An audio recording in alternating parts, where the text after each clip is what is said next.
Hi friends, അപ്പോൾ നമ്മൾ സംസാരിക്കാൻ പോകുന്നത് മമ്മൂട്ടിയുടെ വല്യേട്ടൻ, മോഹൻലാലിൻ്റെ നരസിംഹം. ഇതിലേതാണ് നമുക്ക് ബെസ്റ്റായിട്ട് തോന്നുന്നത്? രണ്ടും ഷാജി കൈലാസ് ചിത്രമാണ്, രണ്ടും ആക്ഷൻ ജേണലിൽ പെടുന്ന സിനിമയാണ്.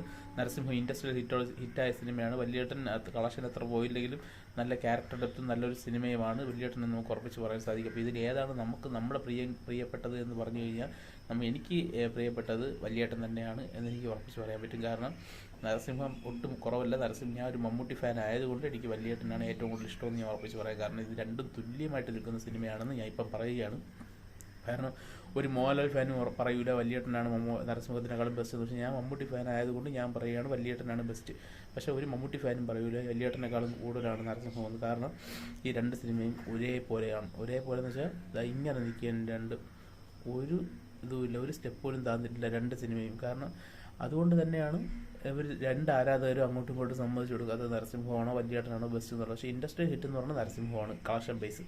പക്ഷേ പടം രണ്ടും ഒരേപോലെ ഹിറ്റായിട്ട് നിൽക്കുന്ന പടമാണ്. പക്ഷേ എനിക്ക് വല്യേട്ടനെ ഏറ്റവും കൂടുതൽ ഇഷ്ടപ്പെടാൻ കാരണം എന്ന് പറയുന്നത്, എനിക്ക് നരസിംഹത്തിനും ഫൈറ്റൊക്കെ ഉണ്ടെങ്കിലും ഡെത്ത് ഫീൽ ചെയ്യുന്ന ഫൈറ്റ് വല്യേട്ടനിലാണ്. കാരണം ഈ സ്വന്തം അനിയന് വേണ്ടി ഇറങ്ങി പുറപ്പെടുന്ന ഒരു ചേട്ടൻ, ആ ഒരു ഫീൽ നമുക്ക് കിട്ടും. പക്ഷെ നരസിംഹത്തിൽ അതൊക്കെ ഒരു ക്ലൈമാക്സ് ഇൻ്റർവെല്ലൊക്കെ കഴിഞ്ഞ് ക്ലൈമാക്സിനോട് അടുപ്പിച്ചായിരിക്കും അച്ഛന് വേണ്ടി പോരാടുന്ന ഒരു മകനെ നമുക്ക് നരസിംഹത്തിൽ കാണാൻ സാധിക്കുന്നത്. അല്ലാതെ വെറുതെ അടി ഉണ്ടായിക്കൊണ്ട് നടക്കുന്ന ഒരു മോനെയാണ് നമുക്ക് നരസിംഹം എന്ന് പറഞ്ഞ സിനിമയിൽ കാണാൻ സാധിക്കുന്നത്. പക്ഷെ നല്ല ഡെപ്തും നല്ല കഥയും നമുക്ക് കണ്ടിരിക്കാൻ തോന്നുന്നതുമായിട്ടുള്ള സിനിമ എന്ന് പറയുന്നത് എനിക്ക് വല്യേട്ടനാണ് ഫീൽ ചെയ്തിട്ടുള്ളത്. പക്ഷേ ഞാൻ നരസിംഹം ടി വിയിൽ വന്നാലും ബോറടിക്കാതെ കാണുന്ന സിനിമയാണ്. വല്യേട്ടൻ ടി വിയിൽ വന്നാലും ബോറടിക്കാതെ കാണുന്ന സിനിമയാണ്. രണ്ടും ബെസ്റ്റ് സിനിമകൾ തന്നെയാണെങ്കിലും ഞാൻ പറഞ്ഞില്ലേ, രണ്ട് സിനിമ ഒരേപോലെ ആയതുകൊണ്ട് മമ്മൂട്ടി ഫാൻസും മോഹൻലാൽ ഫാൻസും അങ്ങോട്ടും ഇങ്ങോട്ടും ഈ സിനിമകളെ തമ്മിൽ അങ്ങോട്ടും ഇങ്ങോട്ടും വിട്ടുകൊടുക്കില്ല.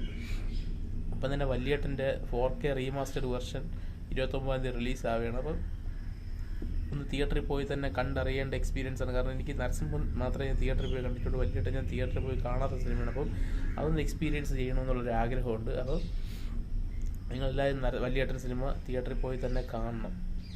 അപ്പം വല്യേട്ടൻ 2 ഒക്കെ ഇറങ്ങാൻ പോകുന്നെന്നും പറയുന്നത് കേട്ടു. ഷാജി കൈലാസും അതിൻ്റെ പ്രൊഡ്യൂസറും ഒക്കെ അതിൻ്റെ കഥയൊക്കെ റെഡിയാണ്. മമ്മൂട്ടി സമ്മതിച്ച് കഴിഞ്ഞാൽ നമുക്ക് അടുത്ത പരിപാടികളോട്ട് കിടക്കാം എന്നുള്ള ഇൻ്റർവ്യൂവിൽ പറയുന്നത് കേട്ടു. പിന്നെ ദുൽഖറിനെ വെച്ച് വല്യേട്ടൻ 2 ചെയ്യുന്നു എന്നുള്ളൊരു ഇതും കേട്ടു. കാരണം അതൊരു സെക്കൻഡ് പാർട്ടായിട്ടല്ല, അതൊരു സ്പിൻ ഓഫ് പോലത്തെ ഒരു ചിത്രമായിട്ട് എടുക്കാൻ വേണ്ടി അവർ തീരുമാനിച്ചിരിക്കുന്നുള്ള വിവരം നമ്മൾ കേട്ടായിരുന്നു. അപ്പം നമുക്ക് കാത്തിരിക്കാതെ. വല്യേട്ടൻ എന്ന് പറഞ്ഞ ഒരു ഐറ്റമാണ്. അതിനെ എങ്ങനെ കൊണ്ടുവരും, എന്താണ് അത് ചെയ്യാൻ പോകുന്നതെന്നാണ് നമുക്ക് അറിഞ്ഞുള്ളൂ. പക്ഷേ ഞാനതിൽ കമ്പയർ ചെയ്യുമ്പോഴത്തേക്കും എനിക്ക് തോന്നുന്നത് വല്യേട്ടനാണ് ബെസ്റ്റ് എന്നാണ്. അപ്പോൾ നിങ്ങളുടെ അഭിപ്രായം നിങ്ങൾ ഒരിക്കലും കമൻറ്റ് ബോക്സിൽ ഇടാതിരിക്കരുത്.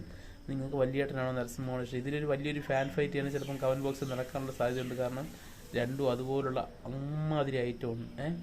അപ്പം കമ്പാരിസനോട് ചെയ്തിരിക്കുകയാണ്. ചെറിയൊരു വീഡിയോ ആണ്. അപ്പോൾ നിങ്ങൾക്ക് പറ്റുമെങ്കിൽ ചാനലും സബ്സ്ക്രൈബ് ചെയ്തിട്ടോ.